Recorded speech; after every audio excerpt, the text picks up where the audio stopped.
Good evening, scholars. This is Miss Cunningham coming to you from Harlem East. Tonight you have a reading assignment titled Homework, The Road to Philadelphia. I'll give you a couple seconds to get that open.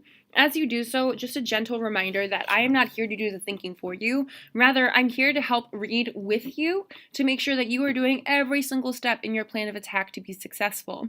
If you ever have a question, you are absolutely welcome to advocate for yourself. You just need to do so professionally with a phone call, with a text from perhaps your person or family member, or finally a professional email. So again, tonight, your homework assignment is a document titled Homework, The Road to Philadelphia. Your central question that you should be thinking about going into tomorrow's lesson is, why did Americans disagree about representation in a new national government? Now, there's a couple things going on in that question that I already recognize. I know that representation is going to be incredibly powerful because representation is power in a government. It's the ability to have your voice or opinion heard and potentially your ideas or thoughts created or institutionalized into laws or structures of government itself. So I know that representation is going to be crucial, especially since the patriots or colonists or Americans just entered a war against Britain for representation in their government during the American Revolution. So again, representation is a powerful idea of being heard in a government. I also see that in the second half of the question, it's not just representation, but representation in a new national government, which at the time of the Articles of Confederation was weak. But if discussions are happening to form a new national government, that could mean potentially forming a stronger central or federal government, despite fears of a strong central government that could potentially turn into a tyranny. So bringing it back around, I'm going to be thinking about all of those things, but chiefly, why did Americans disagree about representation in a new national government? Page 2. The Road to Philadelphia. Following Shays' Rebellion, delegates from each of the states convened in Philadelphia to revise the Constitution. The text below was adapted from the textbook History Alive, the United States Through Industrialism. Shays' Rebellion shocked Congress into calling for a convention to consider the situation of the United States. Each state was invited to send delegates to Philadelphia in May of 1787 for the sole and express purpose of revising the Articles of Confederation, fixing, improving, strengthening the Articles of Confederation. Madison was ready.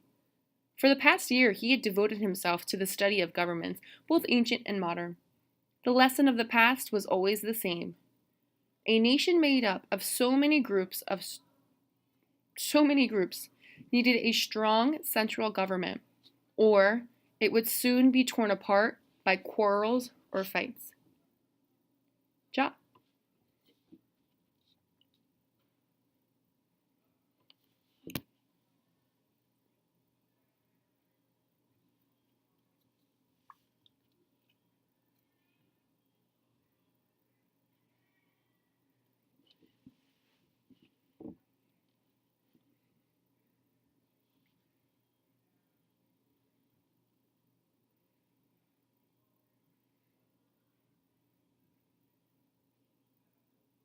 Madison is mentioned in this section, but it is not the main idea. It will not help you understand this document as a whole. 5 seconds.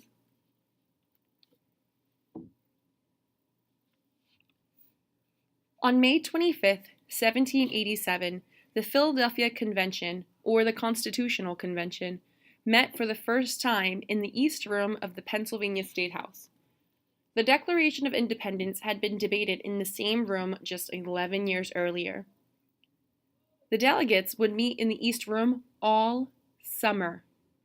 Their first action was to elect George Washington, the most admired and well-respected man in the United States, president of the convention.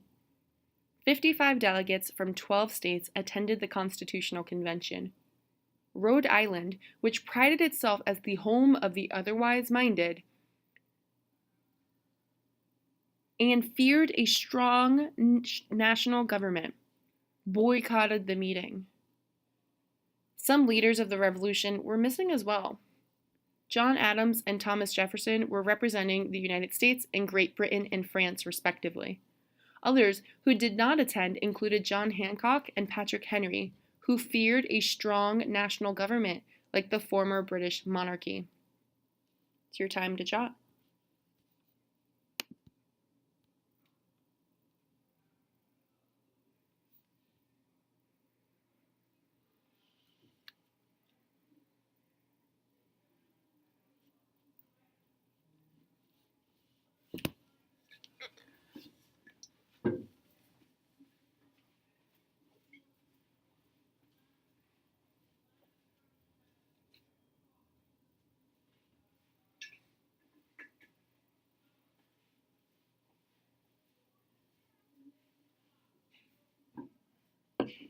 Ten seconds.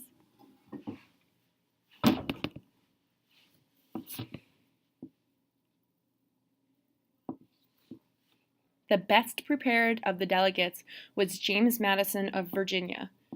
One delegate wrote of Madison, "In the management of every great question, he evidently took the lead in the convention." Indeed, Madison's influence was so great that he would be called the father of the Constitution. Madison addressed the convention numerous times. When he was not speaking, he took notes.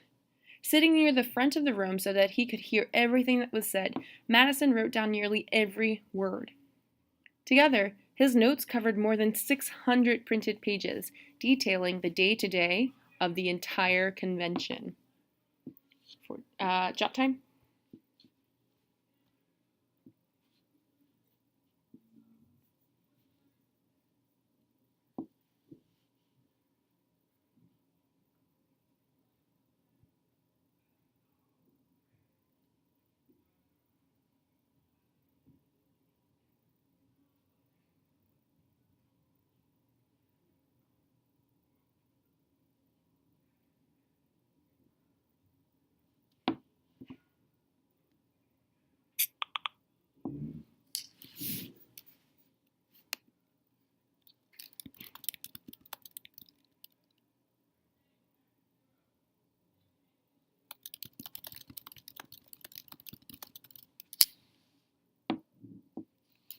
Constitutional debates.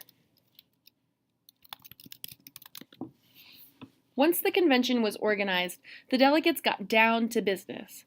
As a group, the delegates had much in common, but they also had very different views on many issues facing the new nation.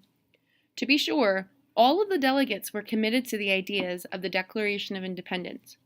The basic purpose of government, they believed, was to protect the rights of life, liberty, and the pursuit of happiness. And they agreed, in the words of the Declaration, that the just powers came from the consent of the governed. In part, these beliefs reflected the ideas of the Enlightenment thinkers, like England's John Locke. Human institutions, these liberal thinkers had argued, should be based on laws of nature. Among these laws were the rights to liberty and equality. The best way to protect these rights was in the form of a republic, a country governed by an elected representative. You may jot. You're looking for that key idea. There's a lot of details in that very, very dense paragraph, but what is it that you need to take away to understand why Americans ultimately disagreed on representation in the new nation? How does this paragraph add to our understanding of that?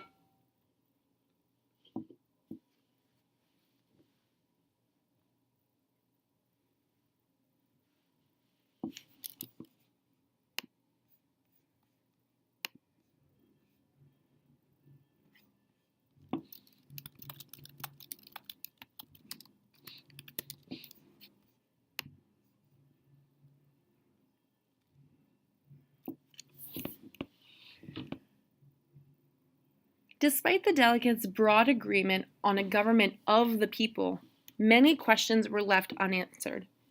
For example, who exactly should have a say in a truly representative government?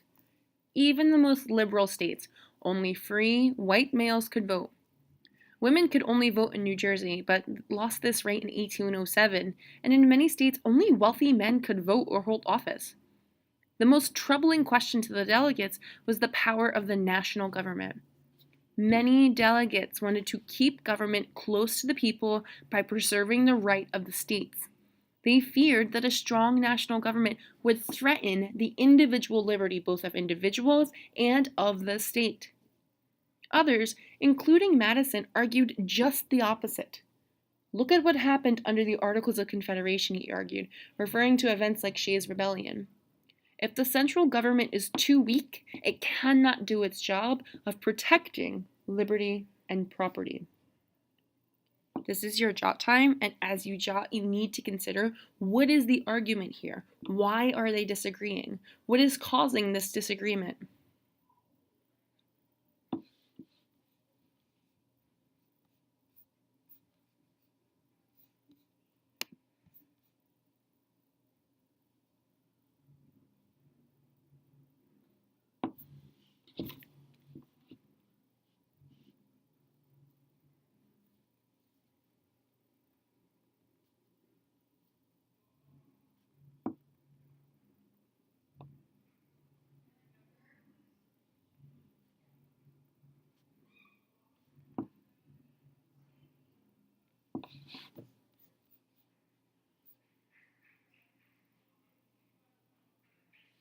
When the convention began, most delegates believed that their task was just to revise or edit the Articles of Confederation.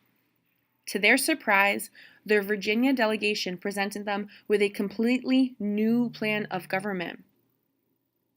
After a lengthy debate, the delegates all agreed to just throw out the Articles of Confederation and write a whole new constitution. While they agreed to design a new framework of government, they were divided on a key issue that led to disagreement. Where should the government's power to rule come from? From the states or from the people? Under the Articles of Confederation, this answer was from the states. However, at the convention, there was much debate about whether it should be otherwise. In two conflicting plans for representation in Congress, presented by Virginia and New Jersey, the convention argued over whether elected representatives should represent each state or be proportional to the population of each state and better represent the people. This is your jotting time.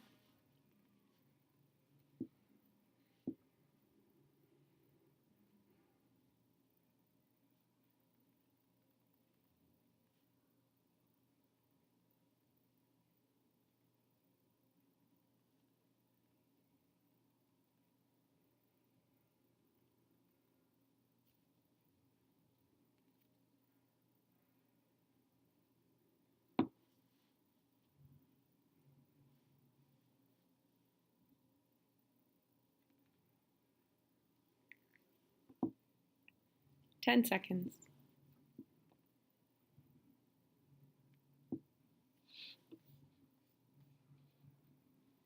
Tempers rise. The debate over representation in Congress continued into July, with tempers rising day by day. To most delegates from large states, representation based on population seemed both logical and fair. "Can we forget for whom we are forming a government?" asked James Wilson of Pennsylvania. "Is it for men or for the imaginary beings called states?" To Wilson, the answer was obvious, but his logic could not overcome the fears of small state delegates. Your jotting time has begun.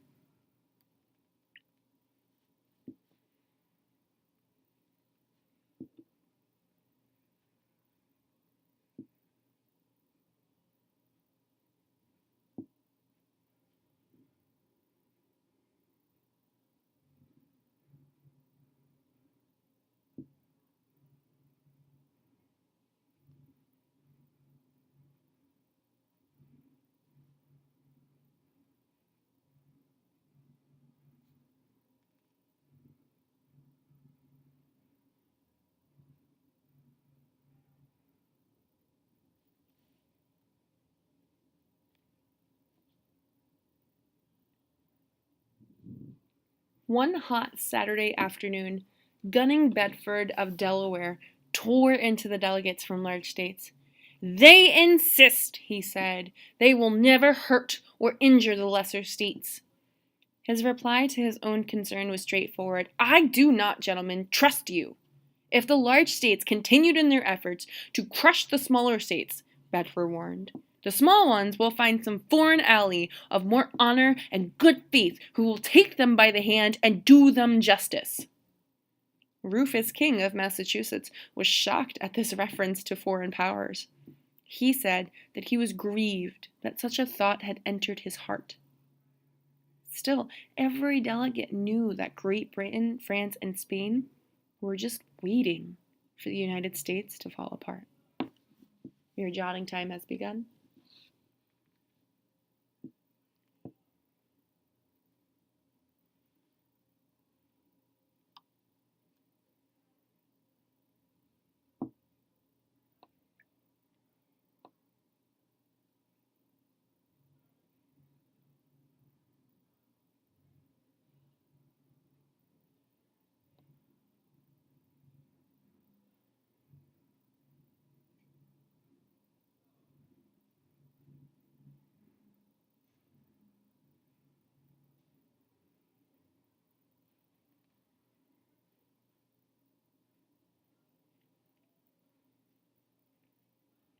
All right, friends, as you finish up that jot, you have a minute and just a moment to do your main idea. Again, if you have any questions, please feel free to reach out, but pay special and close attention for tomorrow's class to what is representation?